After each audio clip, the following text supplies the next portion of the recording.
Hi y'all. Today we're going to be learning how to cook a pot of beans. It's really very simple, so let's get started. Okay, first of all you're going to need a pound of dry beans. And I got these from a friend. I have no idea where she got them. But she said she had them for a long time. She didn't know how to cook them. It even says right on the package. But for some reason, people are afraid of trying to cook beans. It seems like something maybe your grandmother would do. But it's really, really simple. First of all, you have to start out, you have to sort them and rinse them at least twice the rinsing. You may find rocks in them. You also want to take out ones that just don't look right. And when you're saying, what am I looking for? Well, just compare them to the other beans. If they don't match, then they're not right. There's something not right. So you can sort them while they're dry or while they're wet and rinse them at least twice.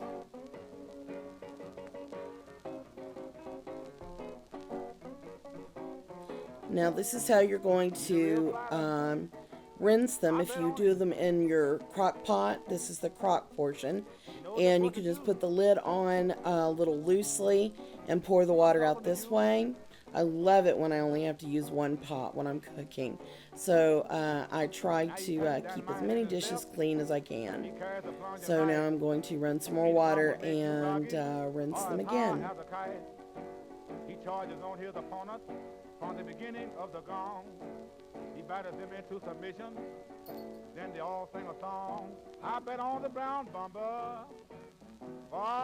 And see how I pulled the lid back a little bit on the side there. People are afraid to do this because they think they're going to lose some of the food. It's going to fall out. I think I lost 3 beans in doing this. And I actually rinsed these beans, I don't know, like 4 times, 5 times. So you don't lose a lot. Okay, now I'm going to soak these beans for at least 6 hours. And a lot of people like to just put them in the kitchen in water to soak overnight, and that is fine. Don't think, oh no, I've got to get up in 6 hours to take the beans out of the water.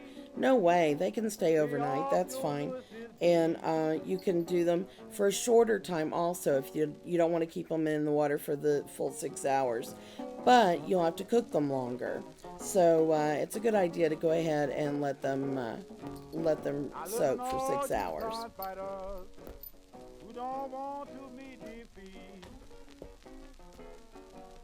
Okay, they've been sitting for 6 hours and they don't really look much different than they did last night.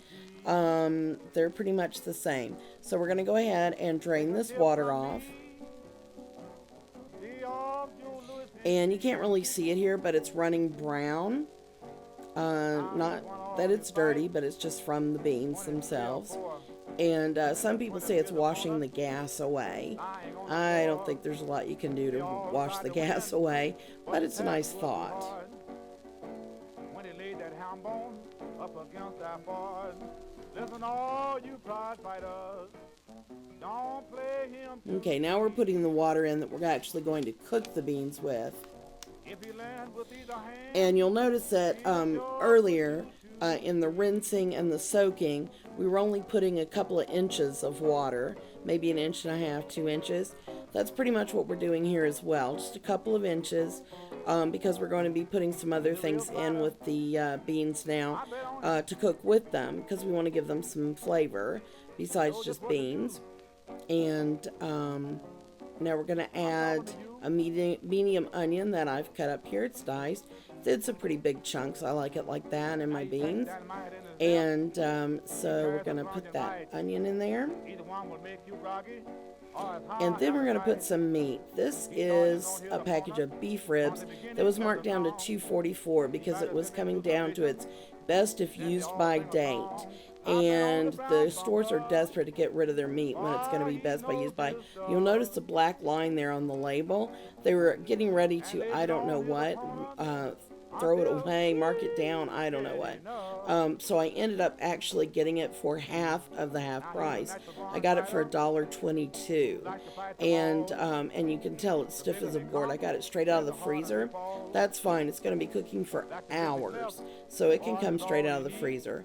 The only kind of meats that I wouldn't put in a pot of beans would be like ground meats. Now we're going to add some salt. That is not enough salt. I like to start out with a small amount.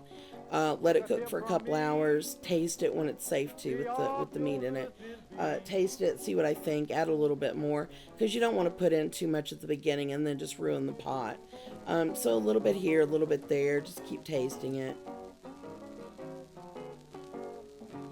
Okay, now we're just going to put this in the crock pot, turn it to high, and let it cook for a couple of hours.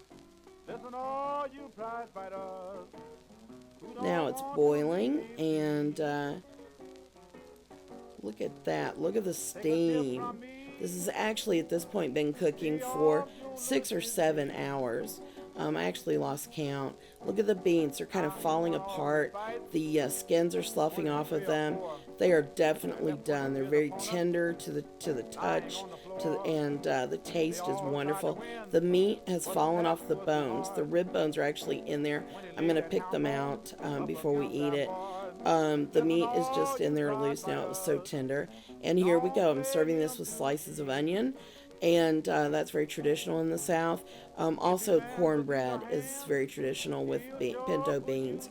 And you can do this with any beans. So anyway, thank you for watching. I hope you enjoyed this. And I'll love to see you around the Cheap and Tasty channel. You've been in the kitchen with Dinah. I bet on him.